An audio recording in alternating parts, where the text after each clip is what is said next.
O dom do livre-arbítrio, conquanto seja uma bênção inefável, comporta em si o seu contraditório, como tudo na vida, a partir da ideia de Simone Weil, de tudo o que se pensa deve ser repensado pelo seu contrário, e enseja o risco de não se chegar a uma lei universal única, a partir da qual todas as mentes teriam a orientação segura da unicamente perfeita do universo, a mente divina. Neste ramo de coisas, a queda do homem destruiu a unidade de pensamento coerente com a mente de Deus e fez com que a humanidade se desorientasse em 1000 caminhos distintos e perigosos, contribuindo para ocultar ou confundir o único caminho seguro, o caminho da orientação divina. Vendo tudo isso acontecer, Deus providenciou uma salvação para a humanidade, na qual a regra é seguir tão somente a palavra do Filho de Deus, a qual também enfrentou o mesmo problema, isto é, que o livre-arbítrio continuou sua sina de interpretar livremente a mensagem de Deus, e assim Jesus precisou fundar a sua própria igreja para que somente ela interpretasse a Bíblia corretamente, dando o rumo certo a seguir para todos os filhos de Jesus. Isto leva à dedução lógica de que somente a orientação da igreja é segura, e somente ela é capaz de determinar, no meio das 1001 interpretações permitidas pelo texto bíblico, aquela que corresponde à vontade de Deus para a humanidade.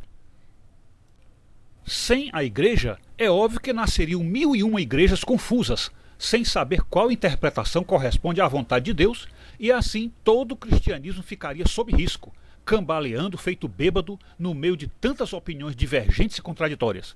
Este vídeo fala sobre isso e aponta a única verdade salvadora na Terra, a saber, somente o segmento da Igreja Católica traz a segurança de apontar o único caminho construído para o cristianismo.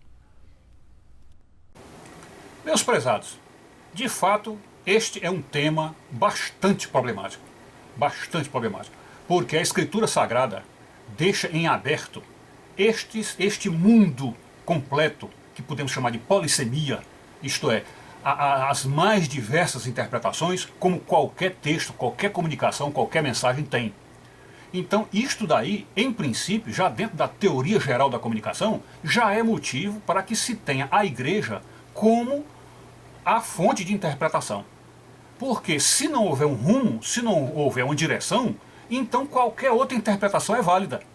E assim a verdade se perde, porque a verdade é comunicada por meio de palavras humanas, e as palavras humanas estão sujeitas às várias visões de como ela é recebida, de como ela é colocada e como ela é recebida. Então está certíssima a igreja quando estabelece este valor intrínseco dela na interpretação da Escritura, de ela ser exclusiva na interpretação da Escritura, porque se não for assim, qualquer, vamos dizer, vento de doutrina, qualquer assopro que vier por aí, vai ensinar uma outra visão e, portanto, se perde a unidade da revelação. Um exemplo disso que nós temos agora na lembrança bem claro, por exemplo, vocês se lembram que Jesus disse, aquele texto famoso dele, quando ele diz que até que o céu e a terra passem, nem um i, nem um tio, nem uma vírgula da lei passará.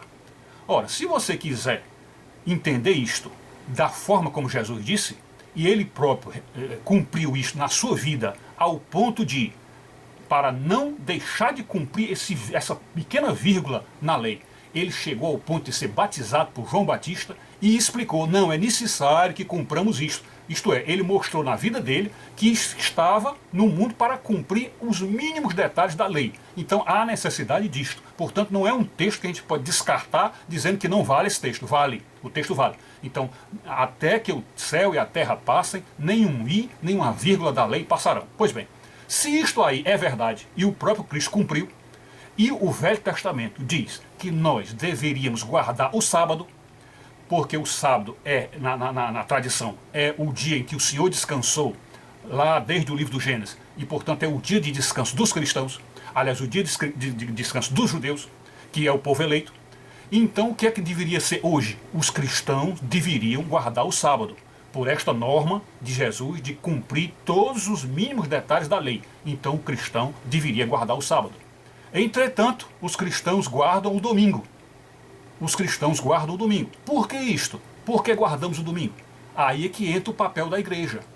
A igreja percebendo que o evento maior da história, maior do que o Gênesis, maior do que a criação, maior do que a queda do homem, maior do que a volta de Cristo, maior do que qualquer coisa, foi o sacrifício de Jesus na cruz e a ressurreição ao terceiro dia. E esta ressurreição se deu em qual dia da semana? Se deu no primeiro dia da semana. O primeiro dia da semana se chama domingo. Então a igreja, percebendo que, em comparação com o sábado, que representa o dia de descanso do Senhor na velha lei, e vendo que o domingo é o dia da nova criação, a criação feita em Jesus pela ressurreição, então este é o dia que os cristãos devem dedicar a Deus como descanso do Senhor. Então, com isso, vocês percebem, eu estou citando apenas este exemplo da guarda do sábado, para mostrar para vocês a importância da igreja, a importância da interpretação da igreja e como nós temos que ter a igreja como nosso rumo, nossa bússola, para seguir a interpretação dela. Porque vocês sabem que entre os cristãos, até mesmo entre os cristãos, existem grupos que ainda guardam o sábado, como é o caso dos adventistas, e conhecemos também um outro grupo chamado os sabatistas, os batistas do sétimo dia. Então nós sabemos que há pessoas assim. E a rigor entre aspas, eles não estariam errados, porque se Jesus disse que nenhum i, nenhuma vírgula da lei passará, então evidentemente alguém poderia guardar o sábado.